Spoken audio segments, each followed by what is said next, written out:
Okay guys, welcome back to my channel. Thank you for watching. It has been a little bit over a week since I've last vlogged, so I thought I'd do a quick update and then a little bit of Q&A because I have been asked quite a few questions over the course of this journey that I haven't got to, I can't even think of the word right now because my brain is just like complete nothing. But some questions I haven't got to answer on here. I've answered personally with these people, but I want to be able to fully put it out there so I don't repeatedly get asked it over and over again. So let's do this.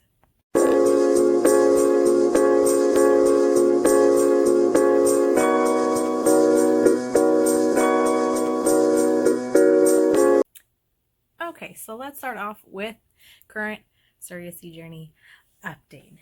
So as you guys know from watching my other videos, which if you haven't watched, please go back and do. We should all know by now that I am currently pregnant, that our IP's embryo has taken and is growing and doing really good. Our beta results came back well. My HCG levels were 70 on 8 days past transfer, and my progesterone was 12, which I think they only needed a 10. So like everything was super good. I've done 2 betas since then to test my HCG levels. On Monday, which was 12 days past transfer, it had shot up to 535, my HCG level. So that showed baby's growing, and he or she, I keep saying he. I think that's just my wishful thinking because I don't get as fat when I'm pregnant with boys.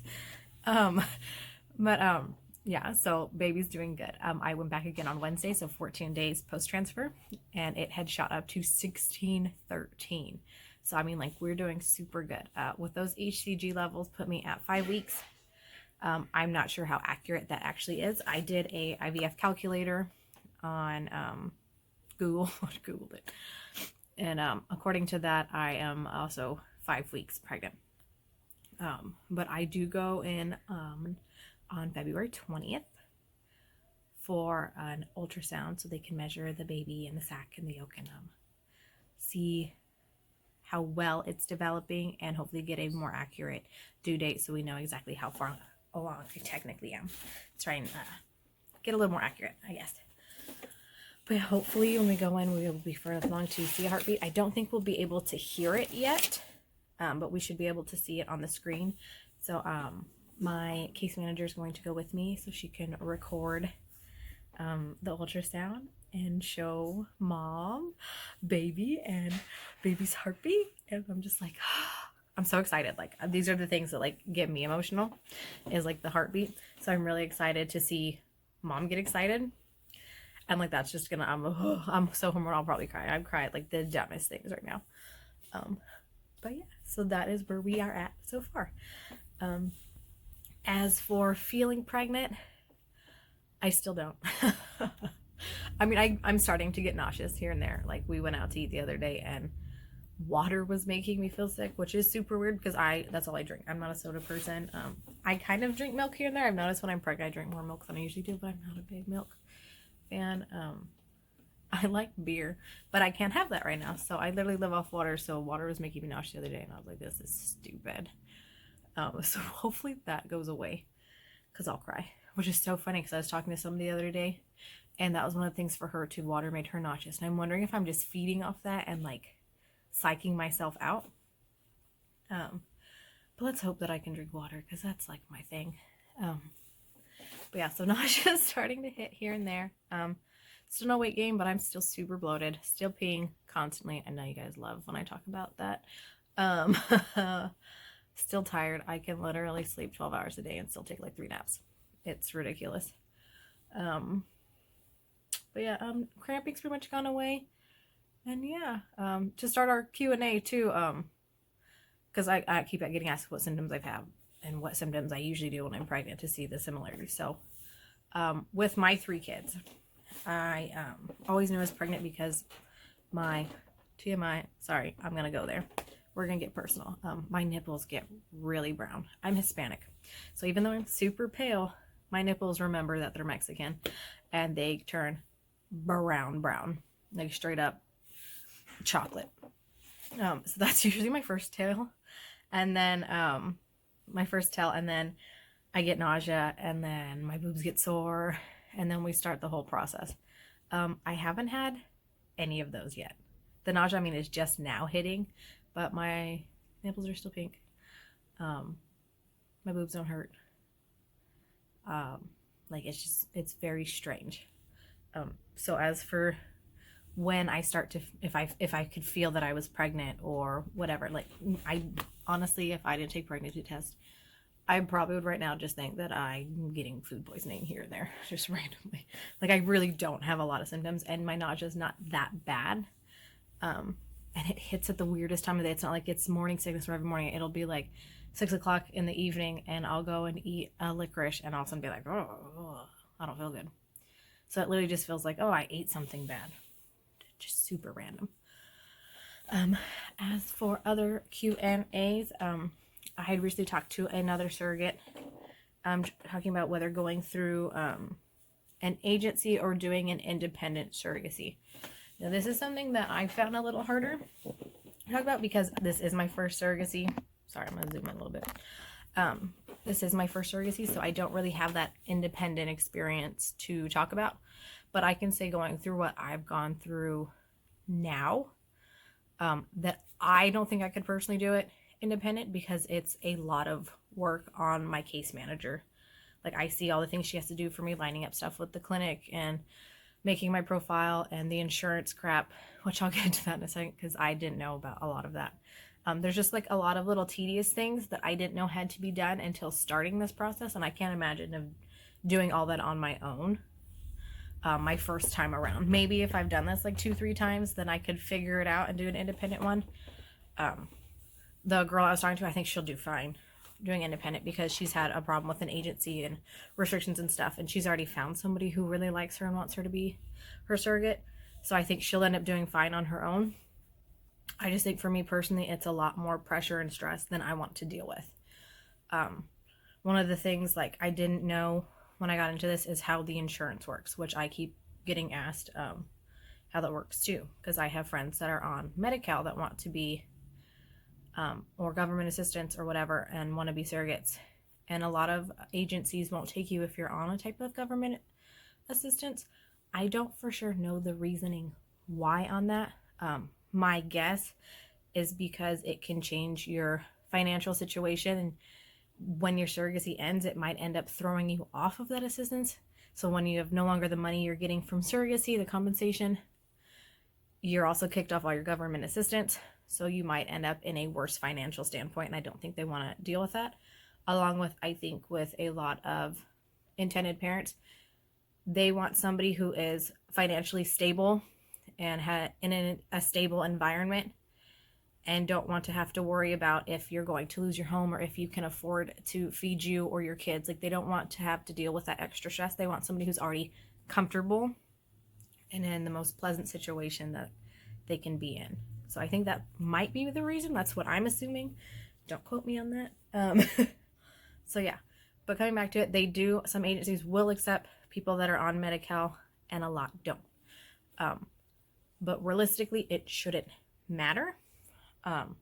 When you are a surrogate, you shouldn't be using your own medical insurance anyways, because it is not your baby. It's theirs. They're technically, or somebody else's. They're technically supposed to be responsible for you and for baby. So they're supposed to buy you insurance, or paying for your insurance to do it.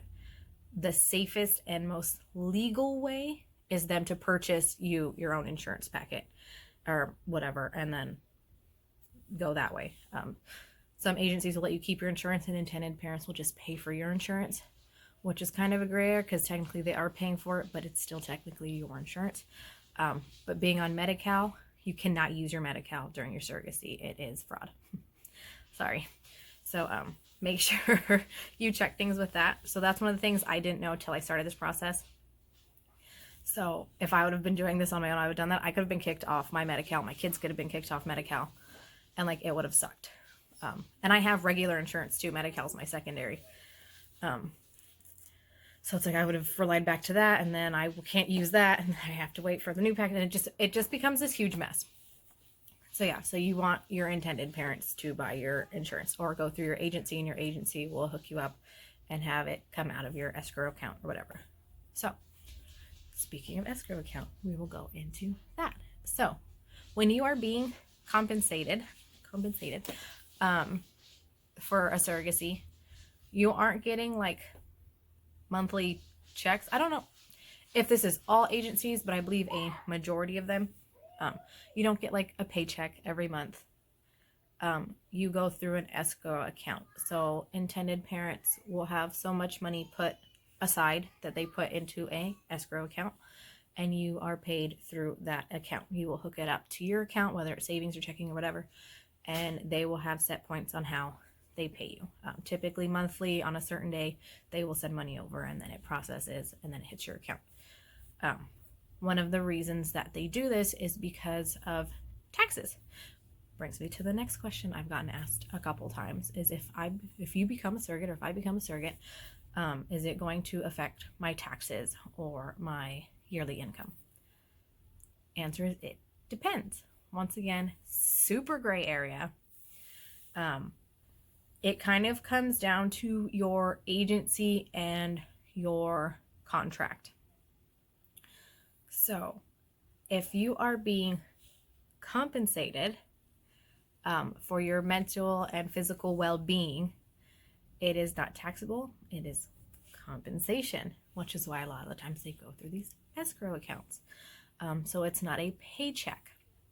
Therefore, you can skip it through taxes. It doesn't affect your income. And it's kind of just like almost like donations, you know? So you don't have to have it taxed as income or anything. So it doesn't add that too.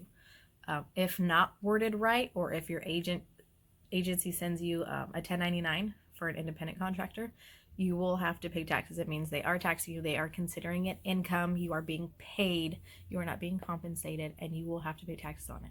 Which in California, once again, the minimum base fee to be a surrogate, you get paid $40,000. So paying taxes on that at the end of the year will suck. So be careful on your contracts, and with your agency, discuss that first to know if you're going to have to pay taxes on that money, or if you are being compensated and you hopefully will not have to pay. But it is a really gray area. We've been talking to our tax lady, making sure on everything. So we'll see how that all comes out. But for the most part, you shouldn't have to pay taxes on it. But some states are stricter. Some contracts are written not as specifically worded and can be seen as being paid rather than being compensated, and you will have to pay taxes on it, and it sucks. So there's that. I also have, well, going back to like the being paid for being on government assistance. See, if it's worded right, I mean, technically you could get away and it won't affect your income, and you might be able to stay on your government assistance, but you still have the hard time of finding an intended parent that's going to pick someone who is struggling. I don't want to say like everybody in government assistance is struggling, but it does show that you need help, and that makes intended parents a lot of the time worry, because if you need help and they're trusting you to take care of like what happened, like it's a lot of extra pressure, and surrogates are supposed to be like stress-free and just stable, and it puts a lot of extra work in. So yeah, so there's some of the other questions I've been asked. I got asked if I plan on doing this again. I get asked that a lot. As long as my birth goes okay with this one, I do plan on doing it at least one more time. I've had a really good experience so far, and I love my intended parents, and getting to know them and hearing their struggles with infertility and what my intended mother has had to go through. And then we have family friends who have struggled with infertility and hear what they have through. Like, it seriously just, it kills me. Like, oh, like I can't even imagine that all the stress and struggle that they go through. It just breaks my heart.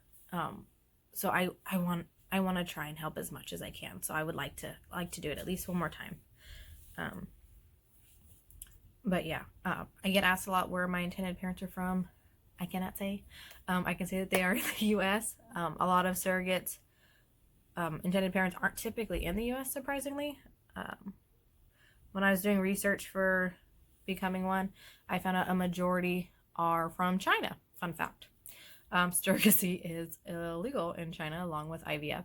So they outsource to other countries, so the US. And I guess they are one of the biggest countries and most likely parents you will get. But no, mine are from the US. I've got to fly and meet them twice, and then I talk on the phone with my intended mom all the time because she's awesome. So yeah, that was another thing that I would ask. I'm trying to think other questions I've been asked. Oh, hormones. So as you guys know, I've had to do injections and take pills and just all the fun things that I have to put into my body to get it to realize it's pregnant or become ready for pregnancy. A lot of people think that the medications stop once you're pregnant. Wrong. So this awesome box came in the mail on Wednesday. Well, I had to refill my prescriptions. So all those awesome, if you go back to my video on all the meds I got sent, all those awesome things, I've used up. And I had to order more. And I got a whole new bag of syringes. Yes, I've already gone through a full bag of these. And I've gone through a full bag of these syringes. And then 2 of my pill bottles I had to get refilled as well. And yeah, so all those ridiculous amount of meds that I had, I am still on. Even though I am pregnant and my HCG levels are awesome, I still have to take these meds for another few weeks. I know I'm finishing out at least February. I might continue them after that. They'll keep checking my levels and we'll see. But just because you are pregnant doesn't mean your body is producing the hormones that you need. Because you did not conceive naturally, your body still needs time to adjust. So you have to continue on these hormones even longer. So they're fun. I don't know if I can see on camera, but I have bruises on my butt now. Well, you can kind of see. Sorry guys, I don't have a bra on. Oh, you can't really see on that side. But I have done so many injections now. I have some awesome bruises on my butt. It's gotten to the point where I have to start spacing out my injections a little bit better because of the bruising. If I do an injection into where my bruises are, they seem to bleed, which has just been fun. And I make sure when I pull the syringe, I'm not in a vessel. I'm not getting any blood. I'm not like in a vessel when I'm doing them. It's just all the vessels are broken from the bruising from the previous injections, that when I take the needle out, all those little ones tend to bleed, and it's just a royal pain in my butt, literally.